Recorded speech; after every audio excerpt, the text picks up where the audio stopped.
भाइयों जय श्री राम। मैंने देखा रामायण फिल्म का ट्रेलर अभी अभी। गजब का, बहुत ही अद्भुत ट्रेलर। और मैं पहले के पहले एक दावा कर रहा हूँ कि अगर नमित मल्होत्रा, बाकी जो एग्जिबिटर डिस्ट्रीब्यूटर लोग हैं, सिनेमा हॉल चेन हैं, अगर वो अपने लालच को कंट्रोल कर लें और वो शुरुआती दिनों में 900 रुपये का रिक्लाइनर, 600 रुपये की ये वाली टिकट, ये सारा ड्रामा ना करें, अगर टिकटों के दाम को सही रखें, तो थिएटरों में इतने लोगों की बाढ़ आएगी कि ये जो बॉक्स ऑफिस नंबर्स हैं ये बेमानी हो जाएंगे। थिएटर और स्क्रीन्स कम पड़ जाएंगी, मैं ये बोल रहा हूँ।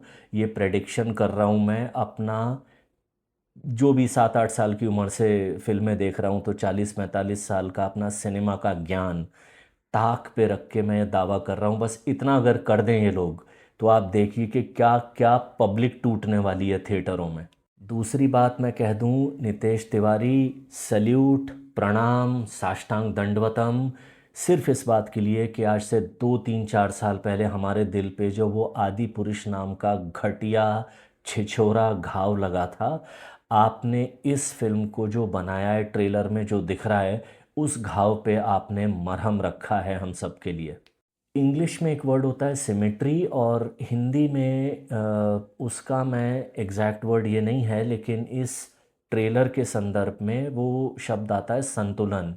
नितेश तिवारी ने ट्रेलर में जो संतुलन बिठाया है ना, और सबसे बड़ी बात कि हम में से जितने लोग जिन्होंने रामायण महाभारत वगैरह पढ़ी हैं, मैंने तो काफ़ी पढ़ी हैं, काफ़ी सारे उसके संस्करण पढ़े हैं, क्योंकि मेरी माँ ने मुझे थोड़ा सा उस तरफ थोड़ा सा प्रेशर देके भी पढ़वाया, लेकिन थैंकफुल टू हर कि उसने पढ़वाया।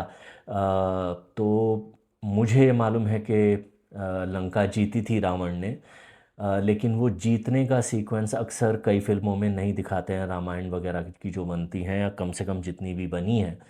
तो इस ट्रेलर में वो संतुलन है कि पहले रावण लंका जीत रहा है, वो एक शक्तिशाली राजा बन रहा है, इंद्र के ऐरावत को, वो जो उड़ने वाला हाथी, इंद्र की सवारी थी ऐरावत, उसको वो गिरा रहे हैं वो लोग, और लंका जीत ली है। और फिर वो एक क्योंकि वो एक नकारात्मक शक्ति का प्रतीक है रावण, तो चिंता हुई है अच्छे लोगों को, अच्छाई की शक्तियों को, तो फिर विष्णु भगवान के अवतार की बात हुई है, और फिर भगवान राम को दिखाया गया है कि वो कैसे आंख पे पट्टी बांध के, और शब्द से शब्द बेदी जो बोलते हैं, या जो भी, कि आवाज़ सुनकर आप ध्वनि सुनकर आप बाण चला रहे हैं, वो दिखाया है। तो एक संतुलन है कि एक महान नकारात्मक शक्ति और एक महान सकारात्मक शक्ति, negative energy and positive energy, तो वो दोनों को बिठाया है नितेश तिवारी ने बड़े खूबसूरत ढंग से शुरुआत में ही।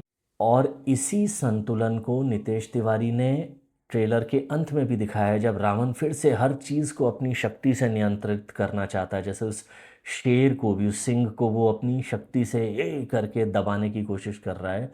और उधर राम का एक शांत, संयमित चरित्र है, जो अपने बाण को आकाश की ओर करके कह रहा है ये राम के युग का आरंभ है। लेकिन उसमें वो जैसे वो घिसे पिटे हीरो होते हैं ना, ऐसे बैठ गए, ये मेरा मेरा इलाका है, वट एवर।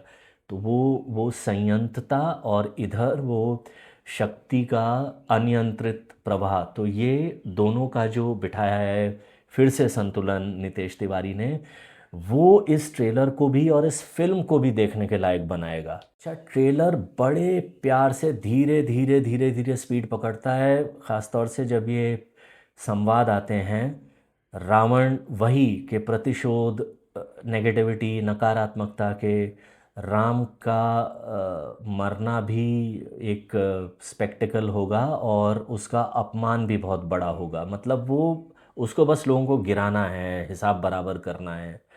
और इस तरफ राम का भी जो स्टेटमेंट है वो न्याय की तरफ है, न्याय संगत स्टेटमेंट है कि अगर वो 3 लोकों का स्वामी है, तो 3 लोकों के सामने ही उसका वध करूंगा। बहुत ही इसमें बैलेंस है कि उसने जो किया है, एक एक दूसरे व्यक्ति की स्त्री को वो हरलाया है, तो उसका जो दंड है वो यही होगा कि उसको सबके सामने जिस शक्ति पे वो चढ़ रहा है उसी पे उसे मारा जाएगा। तो संवाद बड़े अच्छे ढंग से बिठाए गए हैं। और ये ऑब्वियसली और हर चीज़ ना, क्योंकि आप कह रहे हैं अपने ट्रेलर में भी, the greatest war known to mankind, मानवता को पता हुआ या मानवता को आज तक ज्ञात हुआ सबसे बड़ा संग्राम अच्छे और बुरे का। तो ये संवाद भी वही चीज़ बिठा रहे हैं। और जो इस ट्रेलर की स्टैंड आउट पॉइंट मुझे लगी, ईमानदारी से बोलता हूँ, कि पहले 15-20 सेकंड देखिए, ये बड़े बड़े फिल्म स्टार्स हैं और अपनी मेहनत से बने हैं, तो शुरू में हल्का सा कि अच्छा देखो अब यश आया है, चलो अब रणबीर कपूर आ गया है, अब साई पल्लवी। लेकिन लगभग 41 सेकंड के बाद ना आप भूल जाते हैं कि ये यश है, ये रणबीर कपूर है, ये वो हैं। आपको दिख रहे हैं भगवान राम, आपको दिख रहा है रावण, आपको दिख रहे हैं सीता माता, दशरथ, ये सब लोग। तो ये भी इस ट्रेलर का एक इम्पैक्ट है, शायद वो थोड़ा सा, क्योंकि एक एक एक फेथ का पॉइंट भी है। तो ये भी इस ट्रेलर का एक स्टैंड आउट पॉइंट है। दूसरा, काफ़ी क्रिटिसिज्म हुआ कुछ लोगों को, मतलब कुछ लोगों को हर चीज़ में बही खाते निकालने की आदत होती है ना। इस मुल्क में 140 करोड़ की पॉपुलेशन में लगभग लगभग 55 करोड़ तो ज़रूरत से ज़्यादा अकलचंद फूफा हैं ही। तो वो करने लगे थे कि 4000 करोड़ कहाँ लगाए, 4000 करोड़ कहाँ लगाए। पहला पॉइंट ये होना चाहिए कि अरे यार, 4000 करोड़ लगा या नहीं लगा, तुम्हारी टिकट के पैसे वसूल हुए या नहीं। सो पॉइंट इज़ के आखिरी 30-40 सेकंड में इस फिल्म को कैसे माउंट किया गया है उसकी झलक दे दी है नितेश तिवारी ने। जो हल्का सा मेघनाथ लक्ष्मण का युद्ध है दिखा दिया है, द्वंद्व युद्ध उनका, जिसे इंग्लिश में बोलते हैं हैंड टू हैंड कॉम्बैट आजकल स्टाइल से। और पुष्पक विमान बहुत अच्छे ढंग से बना के दिखाया है।